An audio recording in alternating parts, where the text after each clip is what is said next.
It was a cold, rainy evening in the heart of a bustling city, dimly lit street where rain cascades off neon signs and puddles shimmer with reflections of distant headlights. A soft melody of street performers and muffled chatter fills the air, but the focus shifts to a lone figure, a woman wrapped in a threadbare coat, seated on a weathered bench near a convenience store. Her name is Clara, and her presence is understated yet magnetic. Clara sits hunched, her shoulders bearing the invisible weight of years of struggle. Her face, lined with weariness, carries traces of someone who once had hope. Her brown eyes, though tired, spark with quiet resilience. Tonight, like so many nights, she waits, not for miracles, but for small mercies. As the camera zooms in, the convenience store door swings open. A passerby emerges, a half smile on their face, and presses a lottery ticket into Clara's hand. "Here," they say kindly. "Maybe tonight's your lucky night." Clara looks down at the ticket, her breath hitching. It's a small gesture, but it feels monumental. For a fleeting moment, she dares to wonder, what if? The rain has slowed to a drizzle, and Clara stands hesitantly outside the convenience store, clutching the lottery ticket like it's a fragile promise. The camera follows her as she tucks the ticket into her pocket, her mind buzzing with conflicting thoughts. Clara's internal monologue reveals her skepticism. Lucky? Luck doesn't just fall into the lap of someone like me. That ticket's as worthless as this sign I carry. Yet, her fingers unconsciously trace the edges of the ticket, betraying the faintest flicker of hope. Her goal is simple but profound: to survive another day. But Clara is exhausted, not just physically but emotionally. She longs for stability, for a moment of dignity. Yet life has dealt her nothing but setbacks, stripping away her belief in anything more than survival. The first significant interaction occurs when Clara steps into the shelter of a nearby awning. There, she meets Gabe, a young man who frequents the streets, trading small acts of kindness for food or cigarettes. Gabe notices the ticket in Clara's hand and smirks. "Didn't know you were into those kinds of pipe dreams, Clara," he teases, offering her half a sandwich he's scavenged. "Pipe dream or not," Clara replies, her tone guarded but soft, "it's a bit of paper, isn't it? Better than nothing." Their camaraderie feels genuine but tinged with unspoken sadness. Gabe represents a mirror to Clara, a reminder of what she's lost and what little remains. He shares tales of missed chances and fleeting moments of hope, their dialogue hinting at the unlikelihood of life-changing miracles. As the night deepens, Clara decides to check the ticket. She steps into the convenience store, her breath hitching as the clerk scans the numbers. The look on the clerk's face freezes her. He glances at the screen, then back at Clara. His voice trembles as he says, "You might want to sit down for this." The camera lingers on Clara's stunned expression, the world around her seeming to slow as the enormity of the moment begins to sink in. Clara stumbles out of the convenience store, the winning lottery ticket clutched tightly in her trembling hands. The rain has stopped, but the night feels heavier than ever. The clerk's words echo in her mind, "You've won. You're a millionaire." Her breath is shallow, her heart pounding in her chest. Clara's mind races, teetering between disbelief and exhilaration. This can't be real, she thinks. But the numbers match. The confirmation is undeniable.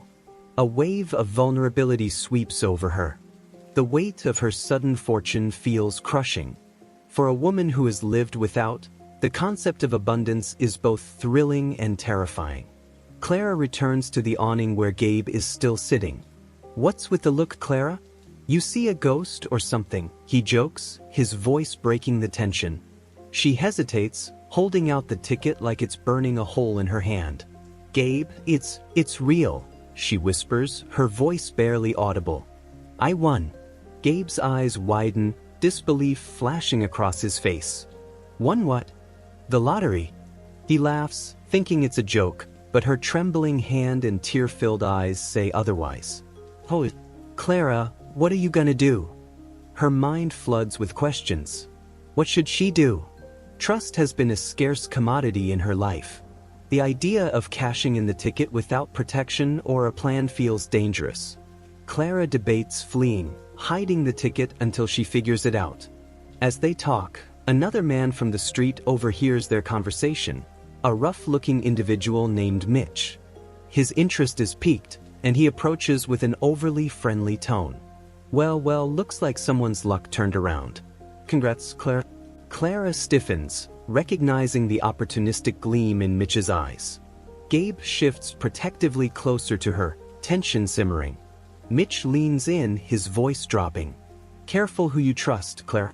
A lot of folks out here would love to get their hands on something like that. Feeling the danger in Mitch's words, Clara's instincts scream at her to leave. She pockets the ticket and decides she can't stay on the streets tonight, not with what's at stake. Gabe offers to accompany her to a 24-hour diner where they can sit, think, and plan in relative safety. On the way, Clara's thoughts swirl. Is this the beginning of everything I've dreamed of, or a new kind of nightmare? She realizes that money doesn't just change her circumstances, it changes how others perceive her. The world, once indifferent, now feels predatory. At the diner, over a steaming cup of coffee, Clara begins to sketch out a plan. She resolves to take control of her future, no matter how overwhelming it feels. For the first time in years, she starts to believe that maybe, just maybe, she can have a life worth living. But outside the diner, a shadow moves and Mitch lingers, his eyes fixed on her. The stakes have never been higher. Inside the diner, Clara sits across from Gabe, the winning lottery ticket resting between them on the table. The camera captures her shaking hands and Gabe's cautious but supportive expression. Clara's voice breaks the silence, her tone resolute. I can't do this alone, Gabe. But I don't know who to trust anymore, she says, her eyes welling with tears. This isn't just money. It's a chance to start over, but it feels like a weight I'm not strong enough to carry. Gabe nods, leaning forward. Then don't carry it alone. But you've got to be smart, Clara. This ticket, it's your life now. Don't let anyone take it from you. Before she can respond, the bell above the diner door jingles. Clara glances up, her heart sinking. Mitch steps inside, his gaze locked on her. The tension is palpable as he approaches, his tone dripping with false charm. Clara, Mitch says smoothly, his smile predatory. You really should have told me sooner. Big winnings like that, they come with risks. You need someone to, help you manage it. Gabe stands, positioning himself between Clara and Mitch. Back off, Mitch. She doesn't need your kind of help. Mitch's expression hardens, his voice turning menacing. You really think you can keep something like this quiet, Clara? People talk. You'd be safer if someone like me. Clara interrupts, her voice firm. No, Mitch. I'm done being scared. Her words cut through the air, her newfound strength surprising even herself.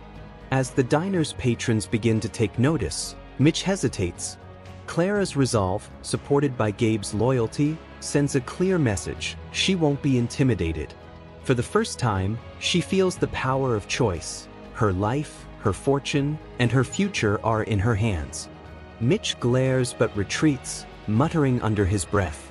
Clara exhales deeply, her fear replaced by a quiet determination. This is the first step. I can do this. The dawn breaks over the city, painting the streets in hues of gold and pink. Clara and Gabe sit on a bench outside the diner, sharing a quiet moment. Clara holds the lottery ticket in her hand, now safely tucked into a small envelope. The weight of the night lingers, but so does a newfound sense of clarity. I was so scared of what this ticket meant, Clara begins, her voice soft but steady. But now I see it isn't just money. It's a choice. A second chance. Gabe smiles, his eyes warm with pride. You've always been stronger than you think, Clara. This is just the world finally catching up to what you deserve. They sit in companionable silence, the tension of the night dissolving into the promise of a new day. Clara reflects on her journey, her voice carrying the weight of lessons learned. For so long I thought surviving was all there was. But maybe Maybe I can do more than survive now. Maybe I can actually live. The camera lingers on her face as she looks at the ticket one last time, then places it back into the envelope. Clara hands the envelope to Gabe. "Help me make this count," she says. Her trust in him is a quiet, powerful gesture, a symbol of her belief in the kindness she once feared had left the world. As they walk away together, the city comes alive around them. The closing shot shows Clara's figure silhouetted against the sunrise, a woman stepping into a future she's finally ready to embrace. The storyteller's voice fades. Sometimes, life offers a second chance, and the courage to take it can change everything.